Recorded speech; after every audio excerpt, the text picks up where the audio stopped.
Este é o Giro de Notícias da Agência Rádio Web. Eu sou Felipe Esboril e a partir de agora você fica muito bem informado em menos tempo. Diretor-geral da OMS, Tedros Adhanom, disse que países estão colocando seus interesses próprios à frente dos interesses coletivos na hora de combater a pandemia do novo coronavírus. E ainda ressaltou e criticou o nacionalismo de vacinas. À medida que chegam os novos diagnósticos, medicamentos e vacinas, é fundamental que os países não repitam os mesmos erros. Temos que evitar o nacionalismo das vacinas. To prevent vaccine nationalism. Anvisa autoriza testes de mais uma vacina contra a Covid no país. Diego Cigales, direto de Porto Alegre. Os testes para uma possível vacina contra a Covid-19 receberam autorização para ocorrer aqui no Rio Grande do Sul e em outros 6 estados. É uma pesquisa que é desenvolvida nos Estados Unidos e na Bélgica. A Anvisa, a Agência Nacional de Vigilância Sanitária, fez o anúncio nesta terça-feira. 7.000 voluntários vão receber a dose do medicamento ou de placebo. Eles vivem no Paraná, Minas Gerais, São Paulo, Rio de Janeiro, Bahia e Rio Grande do Norte, além do estado gaúcho. Homem que teria estuprado garota de 10 anos foi preso pela polícia em Betim, Minas Gerais. Delegado diz que tio assumiu informalmente abusos contra a menina. A sobrinha engravidou e a gestação foi interrompida por determinação da justiça. Diretor do hospital afirmou: ela voltou a sorrir. Do lado de fora da unidade de saúde em Pernambuco, onde a cirurgia foi realizada, balões e cartazes de apoio à equipe médica foram colocados. Presentes e principalmente brinquedos chegaram para a menina. Processo sobre Caixa 2 de Onyx Lorenzoni, ministro da Cidadania, sai do STF e coloca em xeque acordo com Procuradoria-Geral da República e Augusto Aras. Vamos a Brasília e as principais informações da capital federal com Alexandra Fiori. Olha por aqui, Felipe, o presidente da Câmara dos Deputados, Rodrigo Maia, criticou mais uma vez o aumento da carga tributária por meio de um novo imposto. Então, o que nós precisamos é, olhando o próximo ano, organizar algo, que garanta, as famílias mais simples, mais vulneráveis, uma condição mínima, uma renda mínima, uma renda que deixe de ser emergencial para que seja uma renda permanente. O democrata falou em uma live promovida pelo Banco Santander, lembrando que o Brasil aumentou a carga tributária e não resolveu os problemas do serviço público. Será um embate difícil para o governo passar a nova CPMF, como a oposição chama.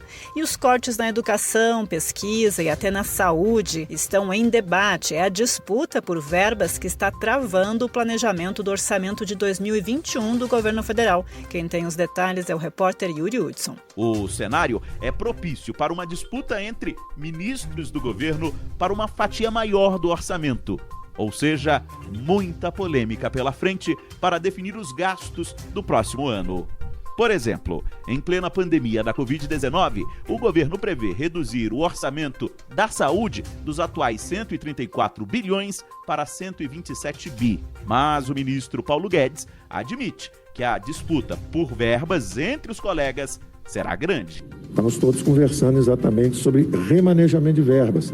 Ninguém estava querendo furar teto.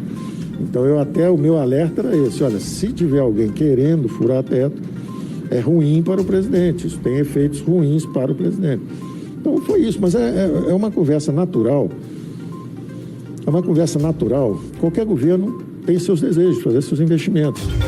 Economia brasileira contrai no segundo trimestre, direto do Rio de Janeiro, João Vitor dos Santos. A economia brasileira registrou uma retração recorde de 8,7% no segundo trimestre, na comparação com os 3 meses anteriores, segundo dados do monitor do PIB-FGV, divulgados pela Fundação Getúlio Vargas nesta terça-feira. Se a retração do PIB se confirmar no segundo trimestre desse ano, o Brasil terá entrado oficialmente em recessão técnica. técnica, ou seja, recuo do nível de atividade por 2 trimestres consecutivos. Nos últimos meses, porém, indicadores têm mostrado o início de uma retomada no Brasil em setores como indústria e comércio.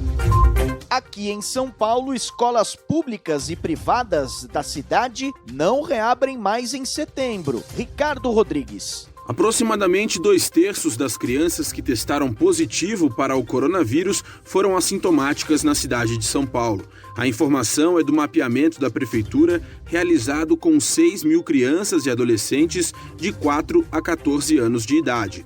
A pesquisa faz parte do inquérito sorológico municipal. O objetivo é identificar por amostragem quantas pessoas já foram contaminadas na maior cidade do país. Pelo resultado, o prefeito Bruno Covas descartou a possibilidade de reforço escolar já em setembro, como havia sido autorizado pelo governo do estado. Voltamos ao sul do país e massa de ar polar deve fazer nevar por lá. Cristian Feula. A região sul do país, Felipe, se prepara para receber uma frente fria nos próximos dias. A previsão é de neve nas serras gaúcha e catarinense e também no interior do Paraná. A estimativa é de mínimas abaixo de 3 graus negativos no final de semana. Santa Catarina é o estado que mais preocupa. Algumas regiões foram afetadas por temporais no final de semana e muitas casas seguem destelhadas. Uma pessoa morreu e 16 ficaram feridas com a passagem de 2 tornados pelo estado catarinense. Justiça Federal determina bloqueio de R$100 milhões e sequestro de 12 aeronaves em mega operação contra o tráfico internacional de drogas. O sequestro de bens inclui 42 caminhões, 35 imóveis, todos ligados a 4 organizações criminosas. Índios caiapós bloqueiam BR-163 para pedir socorro contra a Covid. Edir Gaia, direto de Belém do Pará. A rodovia é a rota para o escoamento de grãos do Centro-Oeste. A Justiça Federal determinou a reintegração de posse. Vestidos para a guerra, os caiapós exigem atenção à saúde devido à pandemia de Covid-19. Eles também rejeitam a construção da Ferrogrão, sem que sejam ouvidos, pois os trilhos passarão perto de suas terras. Paris Saint-Germain vence RB Leipzig por 3-0 e pela primeira vez na história está na final da Champions League. O outro finalista sairá do vencedor entre Bayern de Munique e Lyon. A grande final acontece domingo em Lisboa. Ponto final nesta edição do Giro de Notícias. Quer ficar bem informado? Acesse o site rwcast.com.br ou, se preferir, nos ouça através dos principais agregadores de podcasts. Vá na busca e digite RW Notícias. Amanhã eu volto com mais informação em menos tempo. Até lá!